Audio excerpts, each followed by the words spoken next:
कोल्टी से क्या आशय है? लोक नृत्य, मुखौटा नृत्य, कविता, ये विधवा या परित्यक्ता से। तो दोस्तों इसका यहाँ पर सही उत्तर हो जाएगा कोल्टी से क्या आशय है, तो विधवा या परित्यक्ता से, ऑप्शन नंबर डी। अगला दोस्तों प्रश्न है, एक तरफ भूमि दी हुई है दोस्तों और एक तरफ वो किस प्रकार की है, ये यहाँ पर आपको बतानी है। तलाऊ, कंटील, उपराऊ और इजरान। तलाऊ भूमि दोस्तों कैसी भूमि है, तो तलाऊ दोस्तों सिंचित भूमि है। ए का 3 कितने ऑप्शन में है, सी ऑप्शन कट जाएगा। कंटील भूमि दोस्तों कैसी भूमि होती है, तो कंटील भूमि दोस्तों ऐसी भूमि होती है जो बिना सीढ़ीदार पथरीली भूमि, तो बी का जाएगा 4। तो बी का 4 कितने ऑप्शन में है, ये कट जाएगा, डी वाला भी कट जाएगा, तो बी हो जाएगा इसका सही उत्तर। तलाऊ भूमि दोस्तों कैसी भूमि है, तो सिंचित भूमि है। कटील दोस्तों बिना सीढ़ीदार पथरीली भूमि। उपराऊ दोस्तों जो भूमि है ये बंजर भूमि है। और इजरान दोस्तों हो जाएगा सीढ़ीदार भूमि। अगला दोस्तों प्रश्न है, एक तरफ जल विद्युत परियोजना दोस्तों यहाँ पर दी गई है और एक तरफ दोस्तों यहाँ पर जनपद दिए गए हैं। तो कोई ना कोई दोस्तों आप निश्चित रूप से इसमें से जानते होंगे। ऑप्शन से दोस्तों बिल्कुल आसान रहता है। उर्गम दोस्तों कहाँ पर है, चमोली में है। ए का जाएगा 4, कितने ऑप्शन में है, कल्पगंगा पर है। उर्गम दोस्तों चमोली में, ए का 4 कितने ऑप्शन में है, तो आप कहेंगे केवल एक ही ऑप्शन में है, वो भी बी में है। तो एग्जाम में दोस्तों आप समझदारी दिखाएंगे और बी ऑप्शन भरेंगे, सीधा सीधा दोस्तों आपका सही उत्तर हो जाएगा। हालांकि बड़ा प्रश्न है दोस्तों, आसान भी रहता है। सोनप्रयाग दोस्तों परियोजना कहाँ पर है, रुद्रप्रयाग में है। सूरिनगाड़ परियोजना पिथौरागढ़ में है। कोटाबाग दोस्तों नैनीताल जनपद में ही कोटाबाग स्थान है, जगह है, तहसील है। ये दोस्तों कहाँ पर, नैनीताल में है, तो बिल्कुल आसान है।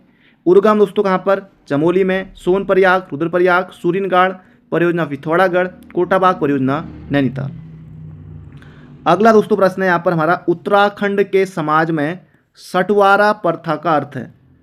सटवारा प्रथा का दोस्तों अर्थ यहाँ पर आपको बताना है। भोज्य पदार्थ, मेला तो नहीं, विवाह आमंत्रण ये भी नहीं, वस्तुओं का पारस्परिक विनिमय दोस्तों कहलाता है सटवारा प्रथा, यानी कि आदान प्रदान करने की, वस्तुओं का पारस्परिक विनिमय, इसका सही उत्तर है ऑप्शन नंबर ए।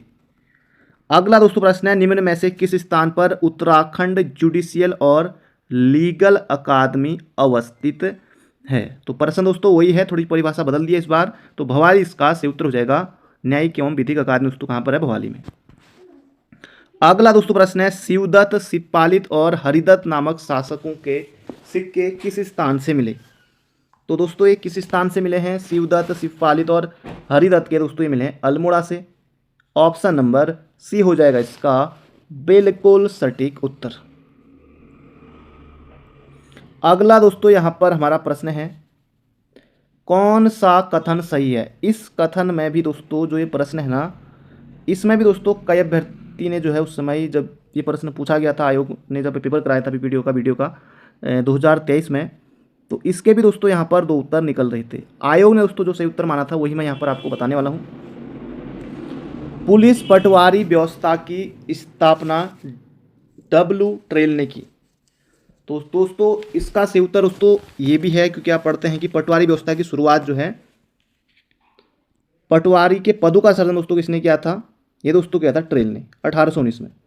तो यहाँ पर देखिए दोस्तों ऑप्शन में जाएंगे तो ऊपर नीचे आपको मिलेगा, तो इसका सही उत्तर दोस्तों बी वाला दिया गया था, पुलिस पटवारी दोस्तों, क्योंकि जो ये शुरुआत है दोस्तों 1874 से हुई थी हेनरी रैमजे से, तो ये नहीं माना था। बाकी 2, 3, 4 दोस्तों ये तीनों सही उत्तर दिए थे आयोग ने।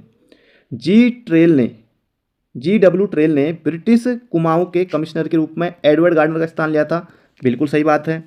कुमाऊं कमिश्नर के रूप में जॉन बेटन का ब्रिटिश शासन का कुमाऊं का स्वर्णयुग माना जाता है, ये भी ठीक है। अब पहला ऑप्शन दोस्तों देखिए, इसमें पहला है, दूसरा है, तीसरा है, और चौथा ऑप्शन है जॉन बेटन ने कुमाऊं कमिश्नर के रूप में थॉमस लूसिंगटन का स्थान लिया था, तो चौथा भी ठीक है। तो 2, 3, 4 इसके सही उत्तर हैं। अगला दोस्तों प्रश्न है, एक तरफ लेखक दिए गए हैं और एक तरफ उनकी रचना दी गई है, तो इनमें से दोस्तों आपको यहाँ पर बताना है कि कौन सा जो है सही सुमेलित होगा। तो देख लेते हैं। भरत कवि ने दोस्तों किसकी रचना की है, तो मानवोदय काव्य की रचना की है भरत कवि ने। ए का 4 पहला ऑप्शन कट चुका है, ए का 4।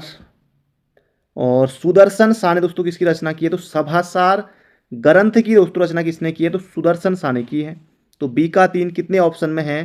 तो दोस्तों बी का 3 केवल एक ही ऑप्शन में है, तो ऑप्शन नंबर डी होगा इसका सटीक उत्तर। भारत कवि ने दोस्तों किसकी रचना की है? मानवोदय काव्य की रचना की है। सुदर्शन सा दोस्तों सभासार ग्रंथ। शंकर कवि ने दोस्तों वास्तु शिरोमणि ग्रंथ की रचना की है। रतन कवि ने दोस्तों फतेह प्रकाश की रचना की है। तो इसका दोस्तों से उत्तर हो जाएगा यहाँ पर हमारा ऑप्शन नंबर डी।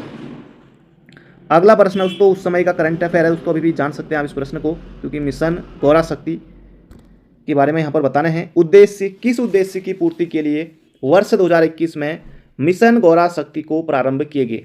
दोस्तों अभी भी जो 2025 में एग्जाम हो रहे हैं या आगे को होंगे, अभी भी दोस्तों 2023 के भी कुछ कुछ प्रश्न करंट अफेयर के पूछे जा सकते हैं। बाकी बिनसर ईयर बुक से देख लीजिएगा, बाकी 24 का तो लास्ट अंत का, बाकी और कुछ कुछ जो इंपॉर्टेंट होंगी वो तो पहले का भी बन सकता है। बाकी जो परीक्षा वाणी है, BS नेगी है, अजय राव जी की बुक है, हिंदी, GK, रीजनिंग, ज़बरदस्त प्रैक्टिस करते रहिए, सफलता मिलना दोस्तों आपको निश्चित है। फिर तो इसका दोस्तों से उत्तर हो जाएगा जो मिशन गौरा शक्ति है ना, ये महिलाओं की सुरक्षा की सशक्तिकरण तथा उनके प्रति होने वाली हिंसा की रोकथाम के लिए, ये हो जाएगा ऑप्शन नंबर बी। अगला दोस्तों प्रश्न है, निम्न में से सही युग्म का चयन कीजिए। तो सही युग्म का दोस्तों यहाँ पर चयन करना है। ऑप्शन से दोस्तों देखिए यहाँ पर, क्या जोशीमठ में लक्ष्मी आश्रम है? दोस्तों नहीं, लक्ष्मी आश्रम कहाँ पर है? कौसानी में है। महात्मा गांधी की शिष्या कैथरीन जो हिलमैन दोस्तों, जो हाइलामैन है, इन्होंने दोस्तों इसकी स्थापना की। तो सही युग्म बताना है तो 3, तो 3 वाला तो गलत हो गया, डी ऑप्शन कट जाएगा, एक ऑप्शन कट गया। मनसा देवी मंदिर दोस्तों हम सबको पता है कहाँ पर है, हरिद्वार में है, तो जिस ऑप्शन में ए है तो ये भी कट जाएगा, डी भी कट गया। कौसानी में अनासक्ति आश्रम है, लक्ष्मी आश्रम भी है। 2 और 3 क्या सही हो सकते हैं? क्या केवल 2? मुगलगढ़ी चंपावत में। अब देखिए दोस्तों 2 ऑप्शन हैं, अब आपको लगाना ही होगा। तो और क्या दोस्तों ऑप्शन आप लगाएंगे? अगर आप एग्जाम में होंगे तो 2 ऑप्शन हट गए हैं। तो मुगलगढ़ी भी दोस्तों कहाँ पर है? चंपावत में है। मुगलगढ़ी दोस्तों चंपावत में है। तो 2 और 4 दोस्तों दोनों यहाँ पर हमारे सही हैं। कौसानी अनासक्ति आश्रम और मुगलगढ़ी चंपावत में है। ऋषिकेश में दोस्तों मनसा देवी मंदिर नहीं है, ये हरिद्वार में है। और लक्ष्मी आश्रम दोस्तों ये भी कहाँ पर है? कौसानी में है। अगला दोस्तों प्रश्न है, एक तरफ ताल दिए गए हैं दोस्तों, एक तरफ जो है जनपद दिए गए हैं, कौन सा यहाँ पर सुमेलित नहीं है? नौकुचिया ताल दोस्तों कहाँ पर है? नैनीताल में है। डोडी ताल दोस्तों, सॉरी दोस्तों प्रश्न पढ़ने में यहाँ पर थोड़ा मैंने गलती कर दी है, एग्जाम में भी ऐसा होता है। कौन सा युग्म सुमेलित है? सुमेलित युग्म को दोस्तों पूछा गया है, नहीं है पूछता तो 3 सही होते, 1 गलत होता।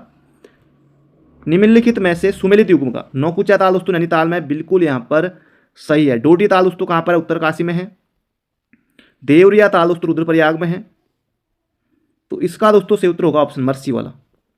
अगला दोस्तों प्रश्न है, निम्नलिखित कथनों को पढ़ें।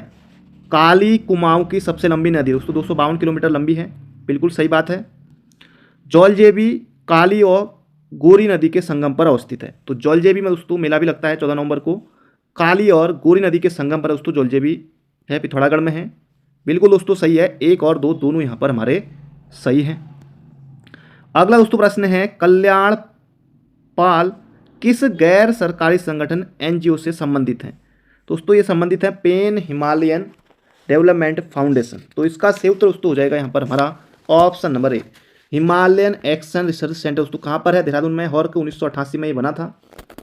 अगला दोस्तों यहाँ पर हमारा प्रश्न है, किला दोस्तों पूछा गया है। सुमेलित युग्म का चयन करें। बैराट का किला, बिसाड़ का किला, खगमरा का किला और मानिल का किला। तो सुमेलित युग्म का चयन दोस्तों यहाँ पर हमको करना है। बैराट का किला कालसी, तो ये गलत, ये वाला ऑप्शन गलत। और मानिल का किला तो ये भी अल्मोड़ा में, तो काशीपुर, तो 3 वाला भी गलत। 3 इसमें भी है, 3 इसमें है। ये तो खगमरा का किला दोस्तों अल्मोड़ा में है, सबने पढ़ा हुआ है, किताबों में भी आसानी से मिलता है, ये हो जाएगा ऑप्शन नंबर सी। अगला दोस्तों प्रश्न है, उत्तराखंड में शैव धर्म के सर्वाधिक उपासक हैं। कथन यहाँ पर कह रहा है कि उत्तराखंड में शैव धर्म के सर्वाधिक उपासक हैं। दूसरा है, शिव पुराण में भगवान शिव को केदार क्षेत्र का स्वामी कहा गया है। तो इन कथनों के आधार पर सही विकल्प दोस्तों यहाँ पर आपको बताना है। तो यहाँ पर दोस्तों आयोग ने जो इसका सही उत्तर दिया था कथन ए और कारण दोनों सही हैं। उत्तराखंड में शैव धर्म के सर्वाधिक उपासक हैं और शिव पुराण में भगवान शिव को केदार का स्वामी कहा गया है। अगला दोस्तों प्रश्न है सामान्य ज्ञान के प्रश्नों को भी दोस्तों हम देख लेते हैं। किसी भी राज्य के मुख्यमंत्री बने बिना ही भारत के प्रधानमंत्री निम्न में से कौन बने? जबरदस्त प्रश्न है दोस्तों, धांसू प्रश्न है। बहुत कम अभ्यर्थियों ने इस प्रश्न को सही किया था जब ये प्रश्न पूछा गया था दोस्तों। एक तो है चंद्रशेखर और एक दोस्तों कौन है, मनमोहन सिंह जी। 3 और 5, तो ऑप्शन नंबर डी दोस्तों इसका सही उत्तर है। किसी भी राज्य के मुख्यमंत्री बने बिना ही, मतलब मुख्यमंत्री नहीं बने थे और भारत के प्रधानमंत्री बन गए। बाकी ये सभी प्रधानमंत्री तो रहे हैं, लेकिन ये दोस्तों किसी भी राज्य के मुख्यमंत्री बने थे पहले। तो इसका सही उत्तर हो जाएगा 3 और 5। अगला प्रश्न दोस्तों कंप्यूटर से संबंधित है। निम्नलिखित में से कौन सा ऑपरेटिंग सिस्टम एक ओपन सोर्स है? तो ओपन सोर्स दोस्तों कौन सा हो जाएगा? ओपन सोर्स से हो जाएगा लिनक्स। अगला प्रश्न दोस्तों यहां पर अनुच्छेद से पूछा जा रहा है। धन विधेयक अनुच्छेद 110 में है। राष्ट्रपति की कार्यपालिका शक्ति दोस्तों अनुच्छेद 53 में है, बिल्कुल है। नियंत्रक एवं महालेखा परीक्षा दोस्तों कैग 148 में है। राज्यपाल की नियुक्ति दोस्तों कितने में? अनुच्छेद 155 में है। और राज्यपाल की दोस्तों अध्यादेश जारी करने की शक्ति दोस्तों किसमें? अनुच्छेद 213 में है। तो यही दोस्तों गलत हो जाएगा ऑप्शन नंबर डी वाला। अगला प्रश्न है जननांकिकी परिवर्तन सिद्धांत के अनुसार प्रत्येक देश की जनसंख्या कौन सी अवस्था में तेजी के साथ बढ़ती है? दोस्तों ये दूसरी अवस्था में तेजी के साथ बढ़ती है, तो ऑप्शन नंबर बी होगा इसका सही उत्तर। अगला प्रश्न है सामान्य रूप से बढ़ती हुई ऊंचाई के साथ वायुमंडलीय परतों का सही क्रम। तो सबसे पहले दोस्तों क्षोभ मंडल आएगा, इसमें समताप मंडल है, इसमें ताप मंडल है। क्षोभ मंडल के बाद दोस्तों ताप मंडल नहीं आएगा क्योंकि ताप मंडल बहुत ऊपर है, तो एक ही ऑप्शन यहाँ पर सही बैठता है हमारा, क्षोभ मंडल, समताप मंडल, मध्य मंडल और ताप मंडल, ऑप्शन नंबर ए। अगला दोस्तों यहाँ पर हमारा प्रश्न है खाद्य सुरक्षा के मात्रात्मक एवं गुणात्मक पहलुओं के समाधान के लिए भारत सरकार द्वारा कौन सी 3 खाद्य आधारित सुरक्षा जाल अपनाए गए हैं? अच्छा प्रश्न है दोस्तों। सार्वजनिक वितरण प्रणाली बिल्कुल है, भारतीय खाद्य निगम दोस्तों FCI ये नहीं है। समेकित बाल विकास सेवाएं और दोपहर भोजन कार्यक्रम, तो 1, 3, 4। अगला दोस्तों यहाँ पर हमारा प्रश्न है, इसे भी दोस्तों हम आसानी से सॉल्व कर लेंगे। मौसम विज्ञान, मृदा विज्ञान, जल विज्ञान, भूविज्ञान। तो अगर दोस्तों आपने प्रश्न नहीं भी पढ़ा है तब भी दोस्तों इसका उत्तर आप देने में सक्षम रहेंगे। तो भूविज्ञान दोस्तों किसका करेंगे? भू का करेंगे ना, तो डी का 3 देख लीजिए कितने ऑप्शन में है, तो केवल एक ऑप्शन में दोस्तों भूविज्ञान, भू आकृति विज्ञान। सीधे सीधे उत्तर टिक कर देना है, कोई दिक्कत नहीं होगी। मौसम विज्ञान दोस्तों जलवायु विज्ञान हो जाएगा, मृदा विज्ञान मृदा भूगोल हो जाएगा, और जल विज्ञान समुद्र विज्ञान हो जाएगा, और भूविज्ञान भू आकृति विज्ञान हो जाएगा। तो ये बनेगा बी वाला ऑप्शन। अगला प्रश्न दोस्तों एक और धांसू प्रश्न यहाँ पर हमारा, ये भी कूट वाला है। केंद्रीय मंत्री प्रधानमंत्री द्वारा बर्खास्त किए जा सकते हैं। केंद्रीय मंत्री कारण दे रहा है यहाँ पर, केंद्रीय मंत्री की नियुक्ति राष्ट्रपति द्वारा प्रधानमंत्री की राय पर की जाती है। केंद्रीय मंत्री प्रधानमंत्री द्वारा बर्खास्त किए जा सकते दोस्तों नहीं, ये गलत है।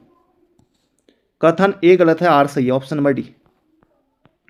अगला दोस्तों यहाँ पर हमारा प्रश्न है भारतीय संविधान की प्रस्तावना में स्थापित समाजवादी सिद्धांत के संबंध में कौन सा कथन असत्य है पूछा है। पूंजी का समान वितरण, कथन असत्य दोस्तों पूछा गया है। भूमि तथा उद्योग का सरकार द्वारा नियंत्रण, सामाजिक आर्थिक असमानता का न्यूनीकरण, सभी के लिए अवसरों की समानता।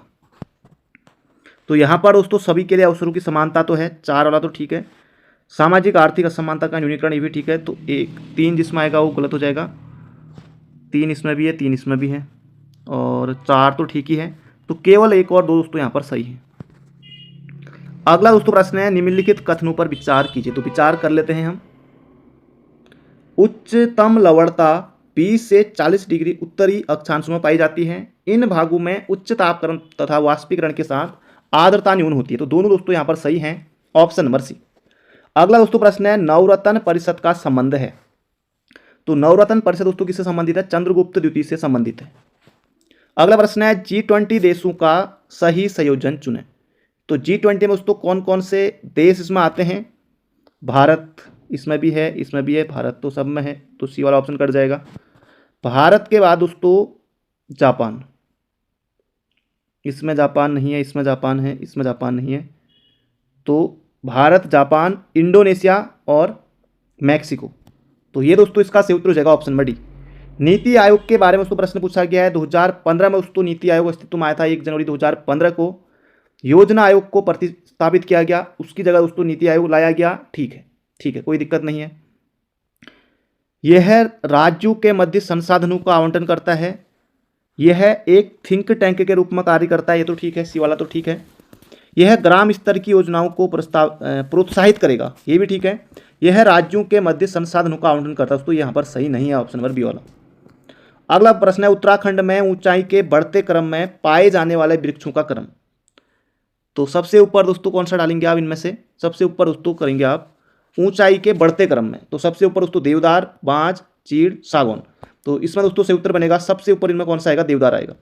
तो सबसे ऊपर दोस्तों ऊंचाई के बढ़ते क्रम में तो नीचे सबसे मिलेगा आपको सागौन, फिर चीड़, फिर बांज, फिर और ऊपर जाएंगे बांज से भी फिर मिलेगा आपको देवदार।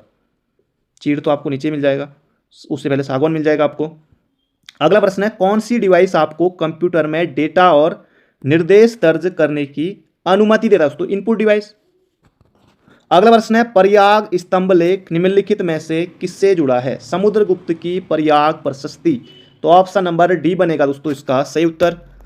अगला प्रश्न है, 1857 के विद्रोह को सैनिक विद्रोह किसके द्वारा कहा गया था? जबरदस्त दोस्तों प्रश्न है, सर जॉन लॉरेंस और सीले के द्वारा कहा गया। अगला दोस्तों प्रश्न है, एक और धांसू प्रश्न, जबरदस्त प्रश्न दोस्तों आपके सामने। पंजाब हिमालय, कुमाऊं हिमालय, नेपाल हिमालय और असम हिमालय, तो इनको दोस्तों यहाँ पर हमको मिलाना है। तो आपको दोस्तों कोई ना कोई एक निश्चित रूप से पता होगा, जैसे कुमाऊं हिमालय दोस्तों यहाँ पर हम देख लेते हैं। कुमाऊं हिमालय दोस्तों किस में है? बी में है। तो कुमाऊं हिमालय दोस्तों हमारा किसके बीच है? सतलज एवं काली के बीच है। तो बी का दोस्तों 4 कितने ऑप्शन में है? तो एक ही ऑप्शन है दोस्तों, वो है डी वाला। पंजाब हिमालय सिंधु एवं सतलज नदियों के मध्य, कुमाऊं हिमालय सतलज एवं काली के मध्य, नेपाल हिमालय काली और तिस्ता के मध्य, असम हिमालय तिस्ता एवं दिहांग नदियों के मध्य। बिल्कुल मोहजबानी याद रखिएगा। बढ़ते हैं अगले प्रश्न की तरफ। अगला प्रश्न है, निम्नलिखित में से कौन सा यूआरएल में उपलब्ध नहीं है?